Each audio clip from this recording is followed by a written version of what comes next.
Hi, Linda, and hi, everybody. Welcome to Courage2Talk. And today we're going to start with the priority subject that we have in Courage.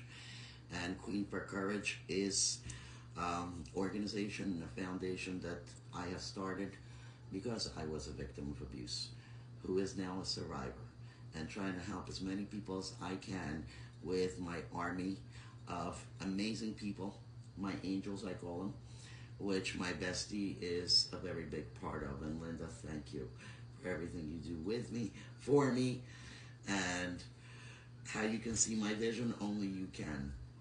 Absolutely. I'm grateful to be here, very honored to be in your presence, and I think it's a wonderful thing that Queen for Courage is doing the Courage to Talk. Well, Linda, fortunately, as great as these shows are, we're going to be a little different. And now we're going to be a little different. We're going to cut the political incorrectness out of our show and approach the people transparently. We can do that. I'm on your team, Queen. Well, we make a good team, so let's do it. Oh. Well, Linda, why, I was thinking, did we call the show Courage to Talk? And that brings me back to what we've experienced and what we've seen with two of the victims that we are helping now in Queen for Courage that just went through a court trial with judges and attorneys that unfortunately actually laughed them off. As far as I understand, we're not even approachable in looking at the evidence that was provided to the judge. How do you feel about that? It does take courage to step up. It does take courage when you have to stand alone. So many I've found stand alone and don't have the support that they truly need. And so going into a courtroom, which is huge, you have to have that courage to speak. So us talking about it is surreal. And unfortunately, that's why most victims don't even bother complaining, don't even bother putting any reports in, because the consequences of what happens when the courts, when the attorneys, and where the police fail you are much more severe than people realize, because they are left with the abuser and to the abuser. As I understand, yesterday the judge even denied a restraining order, correct? Yes. In fact, the defendant perjured himself. I witnessed that myself. And what did the judge do when realizing the defendant perjured himself? He did nothing. He didn't stop. He didn't acknowledge it. He did absolutely nothing. So Linda, I want to touch on this witness that was there in the courtroom yesterday. She was there to support the victim, correct? Yes.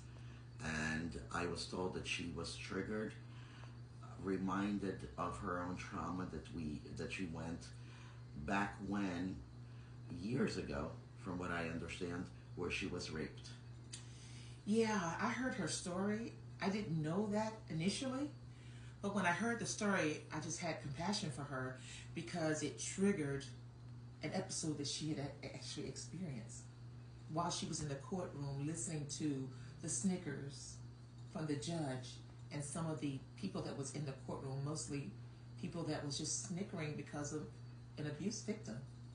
So that I understand and our audience understands this, a victim goes to court, and this witness was one of the witnesses that provided evidence based on police reports, based on pictures, photographs, and videos of what the abuser did to the victim, including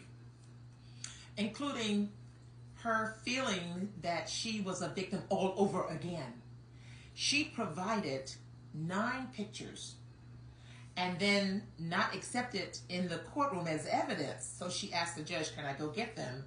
And he wouldn't let her, but it triggered trauma in her when she saw what happened. But from what I understand, not only did he not let her go get the pictures that were provided to him, the defendant, which was the abuser, actually got served those pictures and papers and everything prior to court, which was the reason he knew about the court. Correct? You're correct. You're spot on. So, from what I understand, the courts are in on a lot of things we don't know. Now, we are taxpayers. The abused victim was a taxpayer of that county where that judge, who we will release names of, this is just the beginning, guys, took that evidence and dismissed it completely. God, he dismissed the entire case. I didn't understand that, especially with no reasoning, no explanation. Well, basically, he said the preponderance of the evidence shows 51% against the victim. This is why, folks, this needs to stop. Abuse is the oldest disease in the book. And if we do not come together now as the we movement, we are creating victims. We become. So if you're not part of the solution, you're definitely part of the problem. And if we do not stop this now, God knows what's going to happen to us later. I actually had a dream today. I feel like Martin Luther King. I had a dream, Linda. And I had a dream after hearing all this about these two court cases. And I heard Donald Trump. Yes, I'm a Trump supporter. Like it or not, I am. And that's my opinion. I don't put that on anyone, so you can make your own choices. We live still in a free country. I'm not for you. I'm not against you. I am with you. So whatever your choice is, I will respect it. But I kept thinking about when Trump was dragged through the trials, how he said, if they can do this to you, think about what they're going to do. If they can do this to me, think about what they're going to do to you. And that kept rolling in my mind over and over again. I couldn't even sleep. I got up for a conference call this morning, and that's all I could talk about. I am so sick and tired of everyone running this me movement, pretending to help with abuse, creating band-aids that they can make money off. But no one has the solutions. And that's the difference that I want to create with Queen for Courage. This is why, Linda, everything that we're doing, every part of it is so important.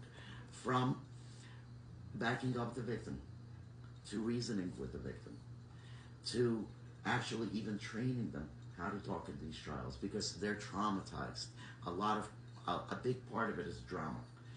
And we're there to support them at the same time, provide the right information to attorneys so the drama is out of that, and make sure that we have factual evidence. But what good does it do us when the judges and the attorneys don't even utilize that evidence? You know, it is a bit ironic, and you think that they would be assisting the victim more because they are, in fact, the victim. You know, Queen for Courage is there for the victim in every aspect. That's what's so unique about Queen for Courage.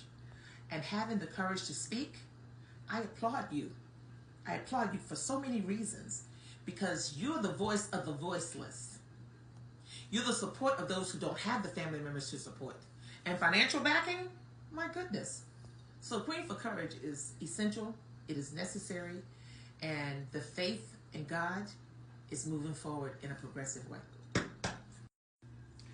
So yes, now that we've covered that, one more thing I wanted to touch on is actually, I'm wearing your glasses, not mine, but one of the things I wanted to Can you see? on, yes, I can, believe Awesome. it or not, Okay. is the 3 values of courage. Faith. Courage is creating its own faith. It's not a religion. We don't teach you or guide you on who you should believe in. I personally think we all walk under one God, but we all carry the same faith. Courage faith is based on 3 values. Number 1 is safety. Number 2 is kindness. Number 3 is prosperity. And I always tell, as you know, everyone asks me, why prosperity? Well, money is not bad. Try being kind when you don't have a roof over your head. Try being kind when you haven't eaten for days. So prosperity is very important. And by prosperity, we don't mean we give handouts. we give hands up. We create opportunity for victims to be employed, career opportunities, education opportunities. One of the things that I'm very proud of, you being my friend, uh, your product. That is not only an amazing product, which we'll take a whole segment to talk about, but it's creating job opportunities and career opportunities for veterans. And Linda's husband was a veteran. Linda worked at the sheriff's office. She was a cop. She gave her life to our safety. And it also reminds us how important the first responders are. So, with that, please, everyone, focus on what's important in our world. Faith is based on safety, kindness, and prosperity.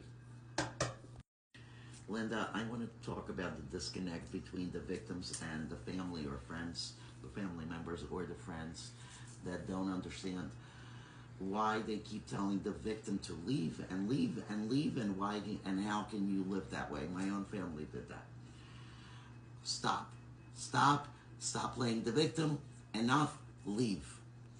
As a police officer, how many times did you come to a house where you had been had a call for domestic violence and then had to bring one person out of that home to be faced with what then again?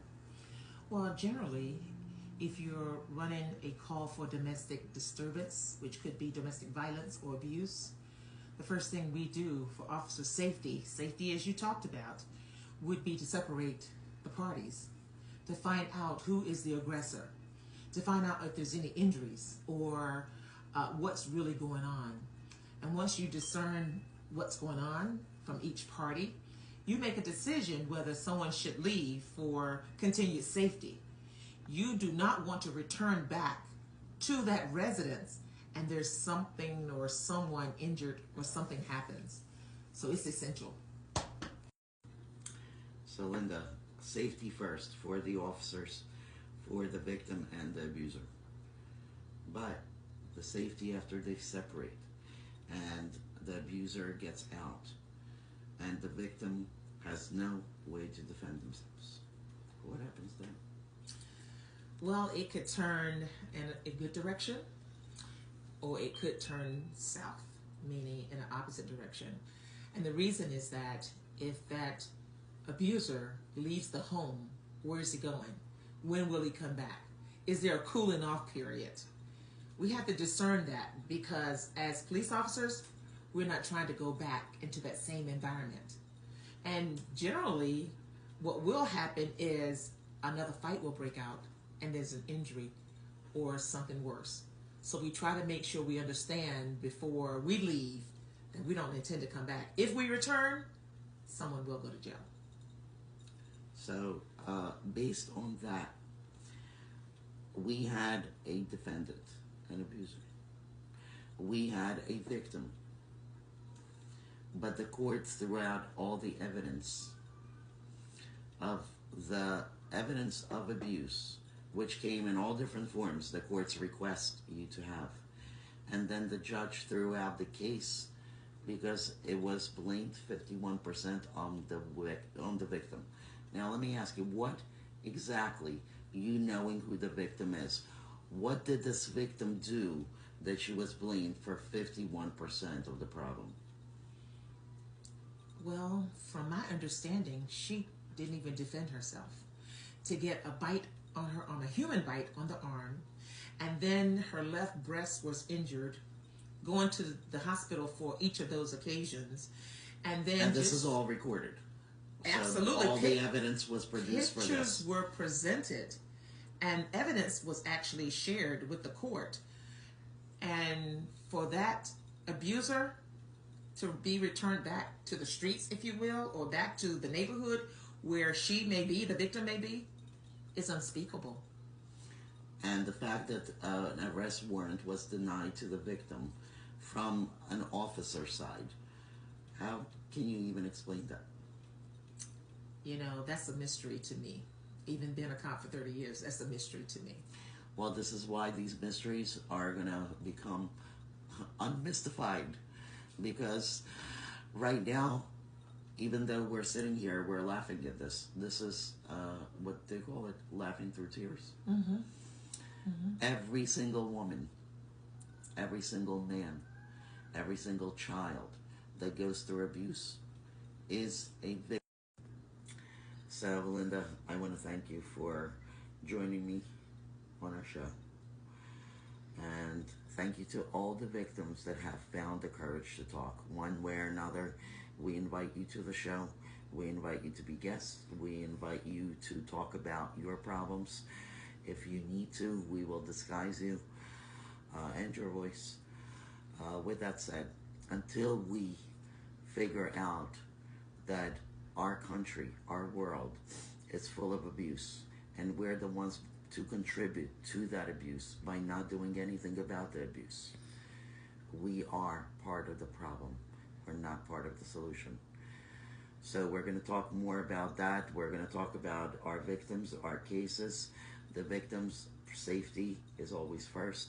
We will not mention their names or their information unless they want to. All at the same time, the people that are going against our victims. Get ready. We're here to call you out and to explain yourselves. We are going to hold everyone that is keeping the abuse going, that is part of the corruption of the system, where we see victims get victimized by abusers and then get victimized by the people that are supposed to be part of the solution. We're coming after you because we've found the courage to talk. Thank you, Linda. Very good. Thank you.